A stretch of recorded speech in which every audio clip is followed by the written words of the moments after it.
¿Qué tal? ¿Cómo va?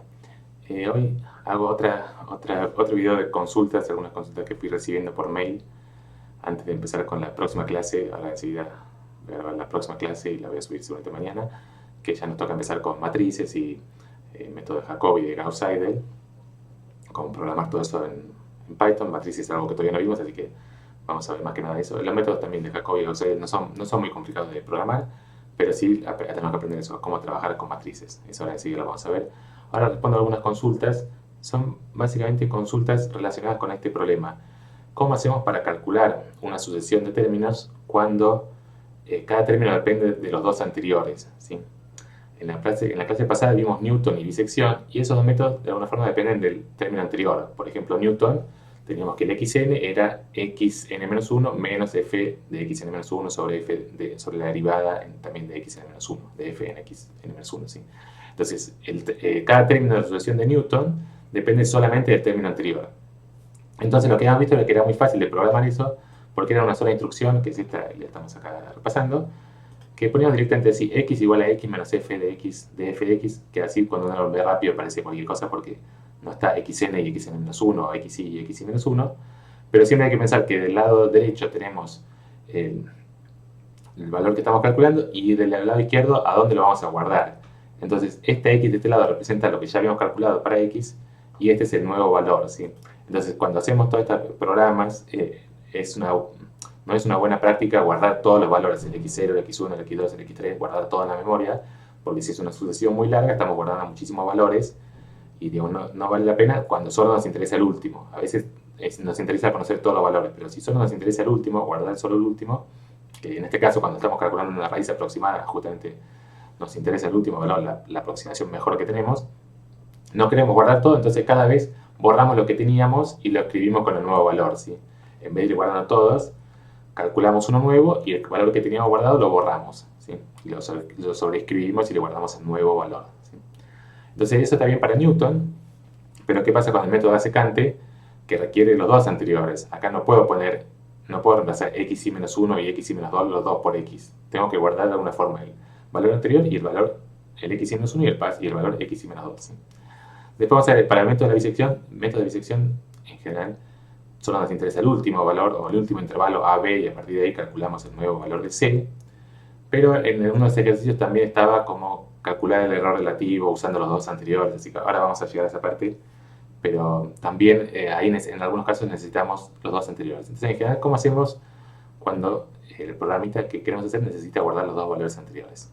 Bueno, entonces el método de secante es este que está acá, que es empezamos con dos valores iniciales, x0 y x1, y a partir de ahí vamos calculando una sucesión de puntos x2, x3, x4, ¿sí? Esta fórmula, así como la puse, está copiada de Wikipedia, solamente que en Wikipedia estaba n en vez de i, lo cambié para la notación que vamos a usar i en vez de n, y también lo vieron en la teórica.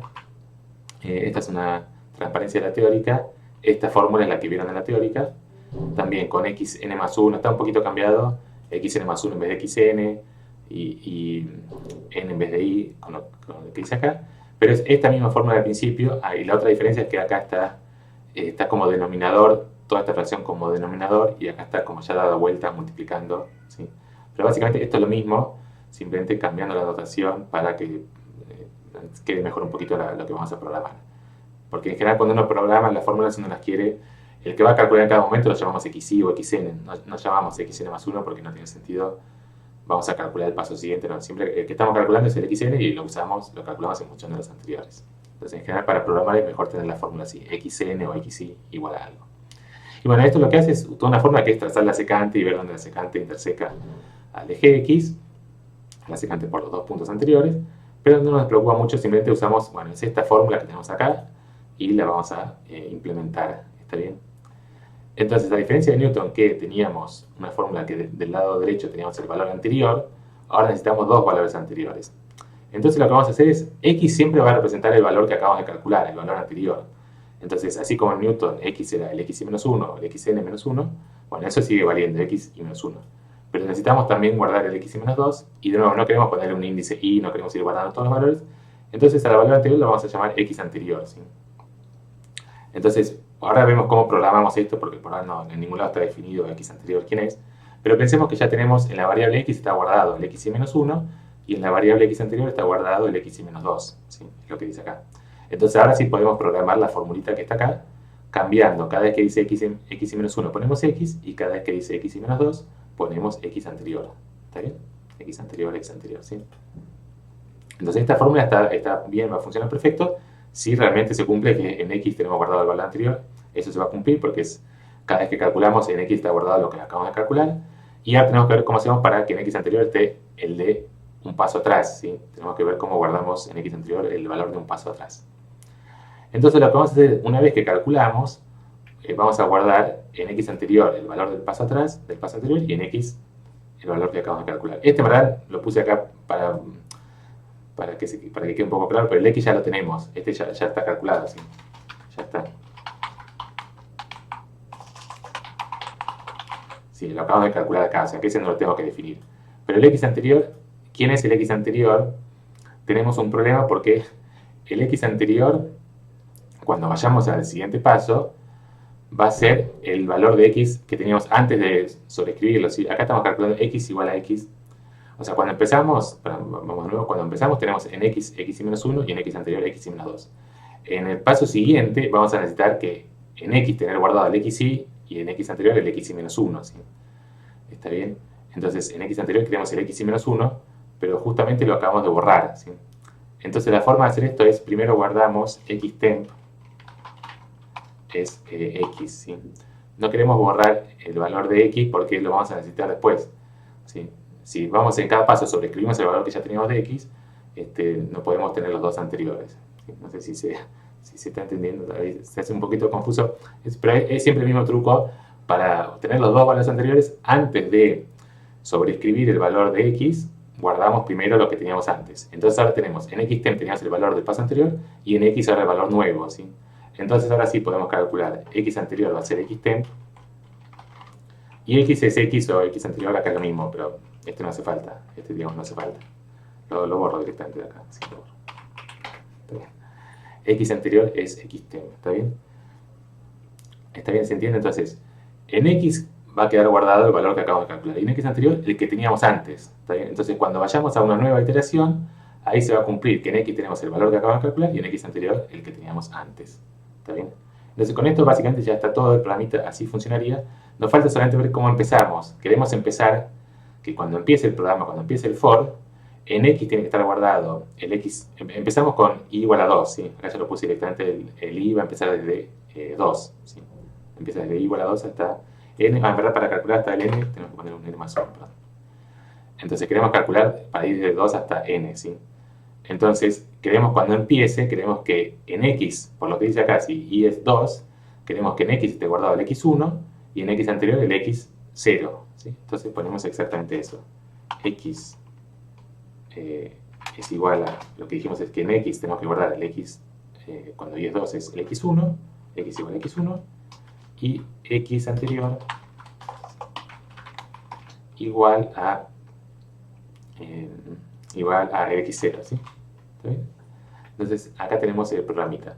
Empezamos definiendo que en x guardamos x1, en x anterior el x0. Entonces cuando llamamos acá se cumple lo que queríamos, que x representa el x1 y x anterior al x0. Podemos aplicar la fórmula, calcular el x2 y después vamos a sobreescribir. Ahora, una vez que ya calculamos, pensemos para el x2, que es lo que estamos haciendo. Una vez que ya calculamos el x2, para el siguiente paso, ¿qué es lo que necesitamos? Queremos calcular el x3. Necesitamos que en x esté guardado el x2 y en x anterior el x1. Entonces en x anterior está guardado justamente el x, que era el x1. ¿Está bien? Queda un poquito complicado decirlo así todo en el aire, pero en verdad es bastante simple. Es decir, la única clave es guardar el valor anterior. Tenemos que guardar una variable temporal en xtemp, guardar el valor anterior, y después podemos guardar esa nueva variable x anterior, la sobreescribimos y la ponemos en xtemp. Le guardamos el valor que tenía xtemp. ¿Sí? Probemos a ver si funciona todo esto. Hay algún error, perdón. Empezamos primero, no me acuerdo si ejecuté esto. Esto está bien. Y acá, ¿qué pasa? Invalid value counter. Perdón, algo se le va. Acá hay que tener cuidado. Este método es súper bueno. Pensé que había un error, pero no lo había probado.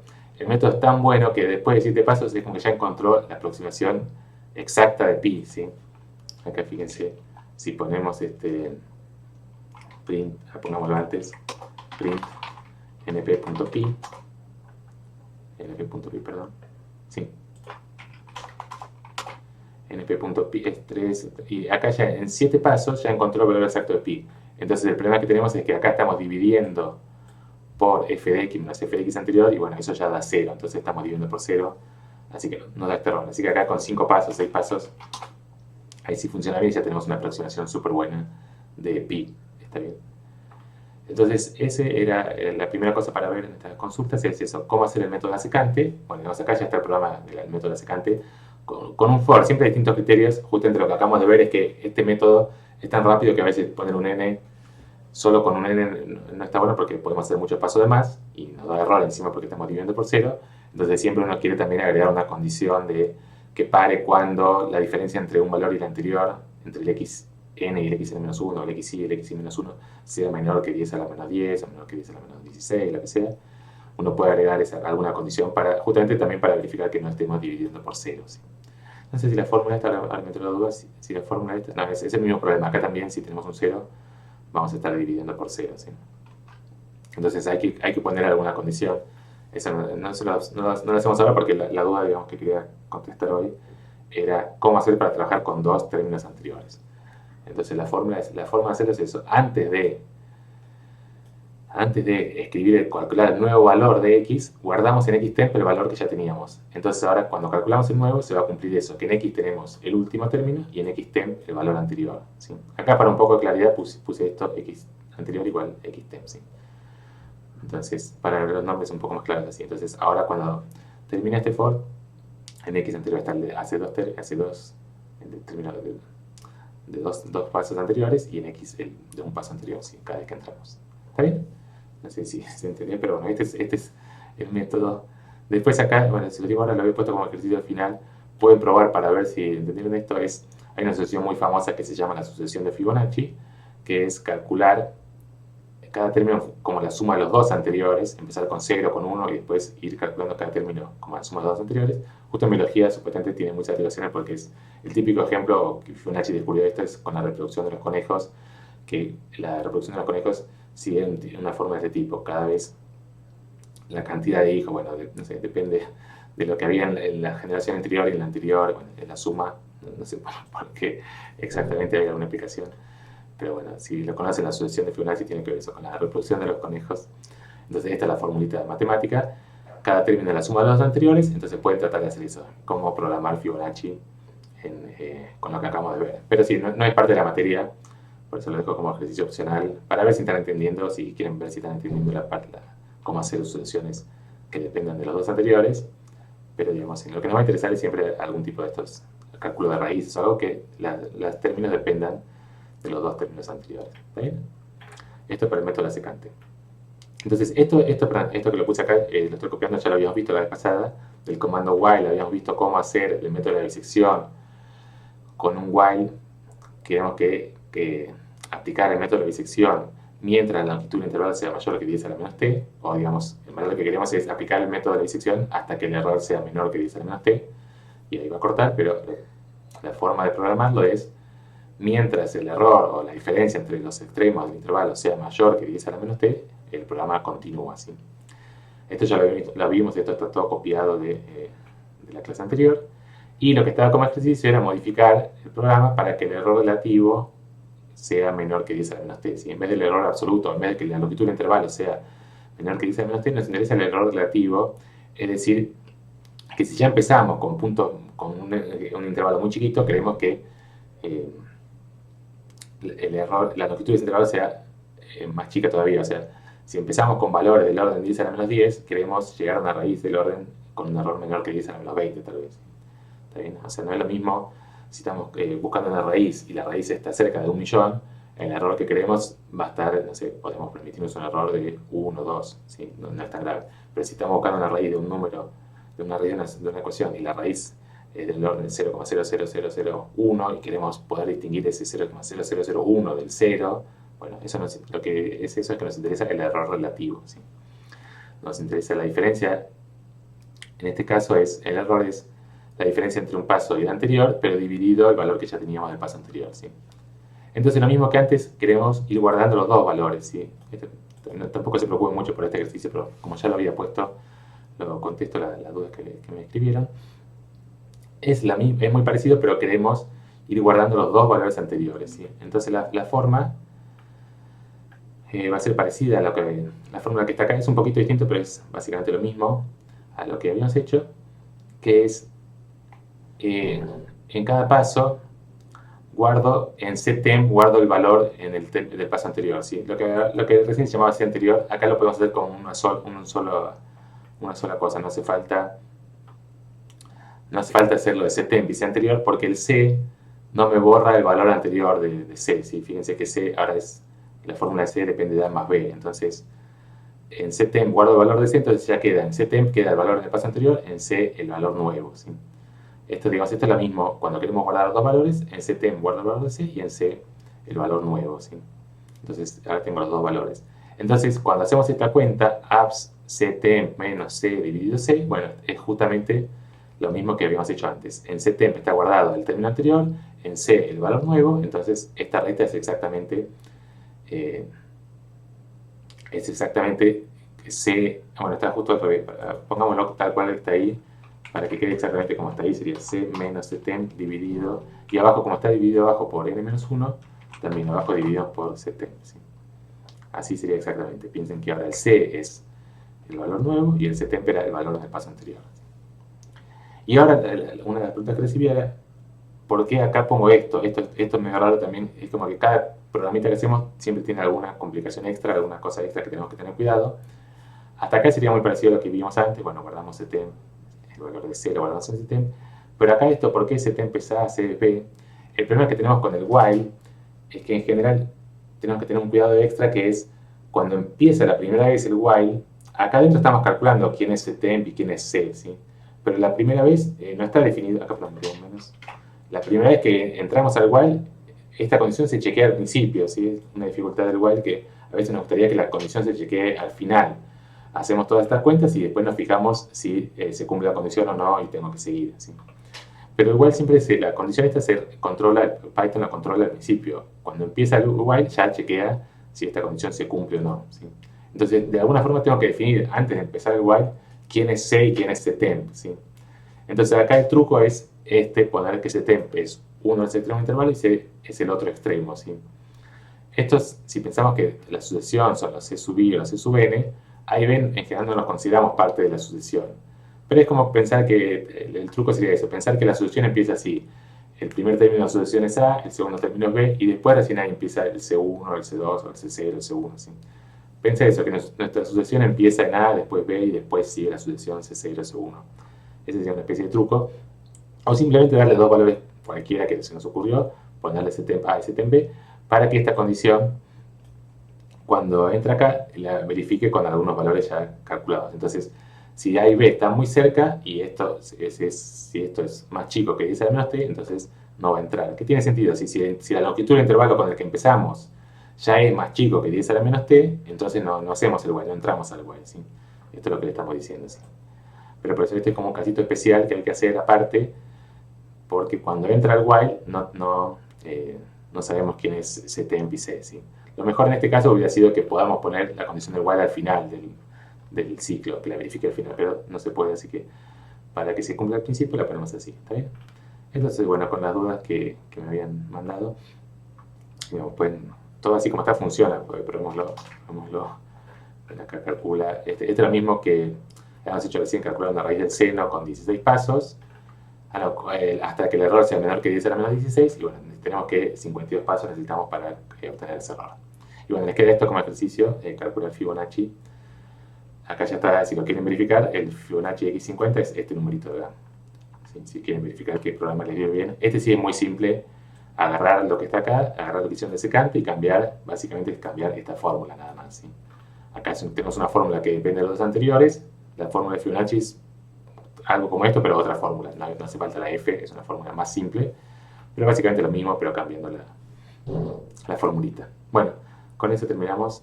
Eso simplemente consultas, si ya los habían hecho, ya habían entendido, perfecto, no hay nada nuevo esencialmente acá.